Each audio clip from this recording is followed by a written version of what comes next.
Welcome to 11 Recaps. If you enjoy this summary, please give it a thumbs up and consider subscribing. It really helps me keep bringing you engaging content. Ready for your support? Awesome, thank you. Let's dive in.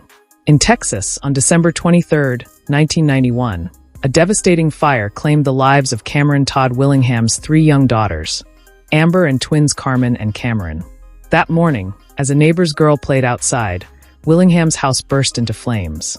He emerged in a panic, shouting for help, but the intense blaze prevented him from reaching his children trapped inside. The neighbor's mother called the fire department, while Willingham smashed a window in a frantic bid to save them, only to trigger an explosion that sealed their doom. Firefighters soon arrived, followed by investigators who sifted through the ashes, recovering the children's remains and scorched possessions.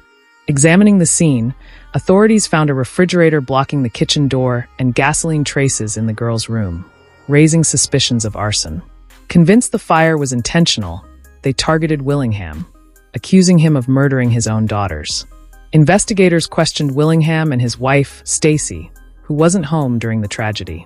She explained she'd been at the Salvation Army collecting Christmas gifts after her night shift, as money was tight. Asked about the day before, Willingham denied anything unusual, concealing the truth. He'd returned home drunk from a party that morning. Stacy, the family's breadwinner, had been livid, especially after finding a condom in his pocket, evidence of his infidelity. She'd berated him, calling him a worthless drunk, and warned that any violence would leave them penniless since she'd refused to work. That night, she left for her shift, while Willingham stayed with the kids, drank beer, and passed out. During the interrogation, he hid their argument, claiming sobriety and insisting he awoke to his daughter's screams, only to find their room ablaze. Willingham fought desperately to save his daughters from the ferocious fire, but the flames overwhelmed him, forcing him to escape the house to survive. Skeptical investigators pressed him about any past legal troubles, signaling their belief that the fire was no accident. The following day, Todd and Stacy buried their daughters in a somber ceremony. Driving home, Todd suggested grabbing food, but Stacy, drowning in sorrow, snapped at him to be quiet and stop the car. He urged her to lean on him so they could heal together, but she accused him of failing their children and demanded he back off. Their heated exchange distracted Todd, nearly causing a crash. Suddenly, police lights flashed behind them, and officers pulled them over, cuffing Todd as he stepped out. Arrested for intentionally killing his daughters, Todd proclaimed his innocence, but his pleas were ignored. Jailed and furious, he snapped at a cellmate's ill-timed jest, landing a punch. Later, Stacy arrived with lawyer Jerry Horton, who pushed Todd to plead guilty to dodge a death sentence. Todd refused. He wouldn't admit to a crime he didn't commit, confident he could clear his name in court. But the town had already judged him. Locals flooded a radio station with calls, alleging odd behavior from Todd in the weeks before the fire. Gossip festered, and public opinion damned him pretrial. In court, the prosecutor branded him a ruthless killer, claiming he'd torched the house on purpose. A neighbor swore Todd made no effort to rescue his girls. Investigators bolstered the case, pointing to gasoline poured in a pentagram shape in the girls' room and the refrigerator jamming the back exit, creating a death trap. The most crushing blow came from Todd's ex-cellmate, who testified that Todd admitted one daughter died before the fire, which he then set to hide the truth. Todd raged at the lies, but no one heeded him. Horton's defense was feeble, and an old friend piled on, claiming Todd once attacked him over flirting with Stacy. The prosecution spun this as proof of Todd's violent streak. A friend of Stacy's alleged he'd beaten her while pregnant to force a miscarriage, though Stacy refuted it, swearing Todd adored their kids despite their rocky marriage. The prosecutor scoffed, asking why so many would fabricate stories against him. The prosecutor dug into Stacy's painful past, revealing she was raised by her grandmother after her father killed her mother in a brutal beating. Enraged, Stacy shot back that her history had no bearing on Todd's case and staunchly defended his innocence. Todd, too, begged the court to believe he'd never hurt his daughters, but the judge and jury turned a deaf ear. In a final push, the prosecutor urged the jury to sentence Willingham to death. They swiftly convicted him, imposing the ultimate punishment. Before long, he was shipped off to prison to await lethal injection. On death row, guards and inmates alike treated him with contempt, branding him a child killer. As he was led to his cell, A guard named Daniels noted his execution might come in days or stretch out for years. Todd maintained his innocence, but Daniels shrugged. Every prisoner said that. One day, taunts from fellow inmates in the bathroom pushed Todd over the edge, sparking a brawl. For breaking rules, he was tossed into solitary, where guards beat him senseless. Coming to, he was flooded with joyful memories of his kids and Stacy, only for them to morph into haunting visions. Children's screams echoing as his cell seemed to blaze. Desperate to quiet the torment, he bashed his head against the walls, injuring himself. After 12 weeks, Todd stopped resisting, resigned to his fate on death row. Stacy, now living with her grandmother, got letters from Todd but never replied or visited. She still believed in his innocence, though her grandmother pressed her to move on. Todd kept writing, his frustration mounting with her silence. He watched as others were marched to their deaths, until one day, Ponchai, a black inmate next door, struck up a chat.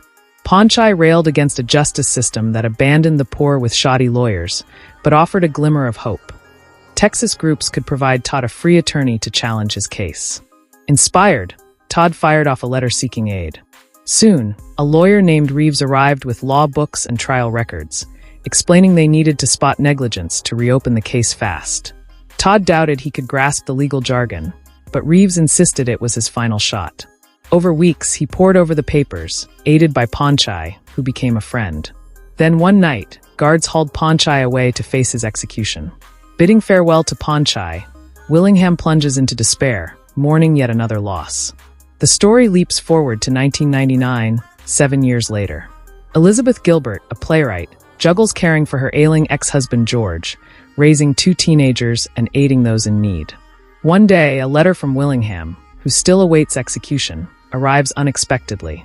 He says he found her through the Texas Coalition to abolish the death penalty, pleading for her to revisit his neglected case and meet him. Captivated by his tale, Elizabeth defies her family's skepticism and resolves to see him in person. She soon steps into the prison, greeted by a grateful Willingham, who notes she's his first visitor in years. He speaks tenderly of his daughters, vowing he loved them fiercely and never harmed them. Craving news of the outside, he's cut short by guards as their time ends. Later, Elizabeth shares his story with friends, who scoff at his innocence, dubbing him a Satanist and teasing her not to fall for him. Back home, she finds her kids weeping. George has died. Grappling with grief, Elizabeth presses on with Willingham's cause. Another letter arrives. He thanks her for coming and reflects on how prison has transformed him from the reckless 24-year-old he once was. On her next visit, he asks about her children and shares a poignant poem about his own. Over time, Willingham softens even the toughest guards, including Daniels, once his harshest foe. One day, Daniels overhears him talking to a vision of his eldest daughter, apologizing for failing to save her and insisting the fire wasn't his doing. The guard begins to wonder if he's truly innocent. Meanwhile, Elizabeth's letters to Willingham brim with tales of her kids, job, and dashed dreams. He dives into her world, sketching scenes from her stories to send back. Their exchanges deepen, and her visits grow frequent. Increasingly devoted, Elizabeth digs into his case, pulling files and transcripts from the archives. She uncovers a bombshell. Early witness accounts starkly contradict their courtroom versions. For instance, a neighbor first told police that Willingham frantically tried to enter the burning house, sobbing in torment. Yet at trial, she swore he showed no intent to rescue his kids. Determined, Elizabeth tracks down Horton, Willingham's initial attorney, who barely mounted a defense. Horton still believes Willingham torched the house on purpose, and is taken aback that Elizabeth doubts his guilt. She admits she's unsure of the truth, but is convinced the trial and Horton's effort shortchanged Willingham. Elizabeth then calls Reeves, pushing for an appeal, but he dismisses it as futile, having spent 6 fruitless years on the case himself. Convinced of Willingham's guilt, Reeves warns her against wasting time. Yet Elizabeth vows to press on and re-examine the evidence. Spotting more discrepancies in witness statements, she visits Johnny Webb, Willingham's cellmate, who testified to a confession. When she probes why Willingham confided in him, Webb claims memory lapse. Elizabeth suggests prosecutors often trade favors for testimony, eyeing his pricey car and asking how he afforded it. Perhaps a lighter sentence? Webb concedes a deal was struck, but says he's barred from elaborating. She warns that his words could doom an innocent man, but he pulls a gun, forcing her to flee. Soon after, Elizabeth sees Willingham, laying out her discoveries. She insists this could fuel a new appeal, though he's skeptical. 5 prior attempts failed, and only 1 shot remains. She urges him to fight life's injustices with all they've got. The next day, she learns the psychiatrist who branded Willingham a sociopath never evaluated him, a hired gun for death penalty cases churning out tailored reports. Thrilled, she tells her kids, but her daughter snaps that she's neglected them for Willingham. Elizabeth apologizes earnestly, but can't drop the cause. To rally support, she hits the airwaves, exposing witness payoffs and evidence of innocence. Listeners include case players, and Willingham himself. That same moment, Daniels delivers grim news. His execution is scheduled for February 17, 2004, leaving Willingham stunned. Here is a rewritten version of the document. At their next meeting, a despairing Willingham begs Elizabeth to stop wasting her efforts. Convinced no evidence can halt his execution. He admits he could have re-entered the burning house to save his daughters, but froze, terrified of seeing them perish. He confesses he feels guilty for failing them, believing a father who can't protect his children doesn't deserve life. Elizabeth relays his decision to abandon the fight to Reeves, asking if they ever had a shot at justice. Reeves laments that the system is fractured, letting innocents die for uncommitted crimes. Undeterred, Elizabeth visits Stacy, pleading for any memory that might aid Willingham. Stacy reveals her brother, a cop, warned that freeing Willingham would pin the blame and prison time on her. Elizabeth implores her to at least see him, noting how he still cherishes her and speaks of her often. With just 11 days until the execution, Elizabeth turns to Dr. Hurst, an arson specialist. After studying the case, Hurst declares the investigator's narrative bogus. He shows Elizabeth and Reeves that spilled gasoline couldn't have sparked such a blaze. Instead, a faulty space heater in the kids' room, wired by someone clueless about safety codes, short-circuited, igniting a deadly flash. The gasoline blamed on Willingham was an accidental spill, and the refrigerator's position was unchanged. Buoyed, Elizabeth tells Willingham that Hurst's findings debunk arson, offering a strong case to reopen. But he shrugs it off. Too late, he says, unwilling to cling to false hope for his final 10 days. Reeves submits Hurst's report to the Board of Pardons, only for it to be dismissed unread. Stunned by the indifference, he resolves to petition the governor. 7 days before the end, Stacy visits Willingham. He asks her to write the governor, but she refuses, and their talk erupts into a fight. 5 days out, he's shifted to a cell near the execution chamber. Meanwhile, at a bar, Webb sees a news segment on Willingham's fate and pens a letter to the court, confessing he was coerced into false testimony. It lands with the district attorney who pressured him, and a prosecutor buries it. 2 days before the execution, Stacy and her brother tell reporters Willingham admitted guilt in a chat, an apparent lie. The following day, Elizabeth meets Willingham again. He discloses that Stacy's family cashed in a hefty insurance payout and wants the fire's true cause buried. He confesses he doesn't fear death itself, only the agony of the injection, and asks Elizabeth to stand by him at the end so he won't face it alone. That night, he eats his last meal, while a heartbroken Elizabeth confides in her daughter. On execution day, Elizabeth sets out for the prison, phoning Reeves en route. She reports the governor hasn't reviewed their pleas and implores him to sway the official, but a truck slams into her car mid-call. Rushed to the hospital, her kids learn she's critical yet stable, though a spinal injury might leave her paralyzed. Meanwhile, Willingham, upset by her absence, pens her a letter. The hour arrives. Daniels, somber, leads him to the chamber where Stacy, Reeves, and others wait.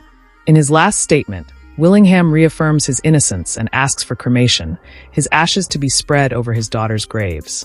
With tears, Daniels delivers the lethal dose. Willingham spasms briefly, sensing his daughter's touch one final time before he fades. Elizabeth soon starts healing but remains paralyzed as feared. She receives his last letter, where he recounts a dream of strolling with his grown daughters on a crisp fall day. Her children wheel her to the cemetery to fulfill his wish, scattering his ashes on the graves. An epilogue reveals Elizabeth's ongoing crusade for his vindication. In 2011, the Texas Forensic Science Commission backed Dr. Hurst's, finding that the arson evidence was flawed. Since 1980, 158 death row inmates narrowly escaped execution when new proof cleared them. Yet Governor Rick Perry denies any judicial flaws, despite evidence of wrongful killings. What's your take on the death penalty? Should it target the worst offenders, or does the chance of fatal errors outweigh that? Share your views below, like if you agree, and subscribe for more. Catch you in the next one.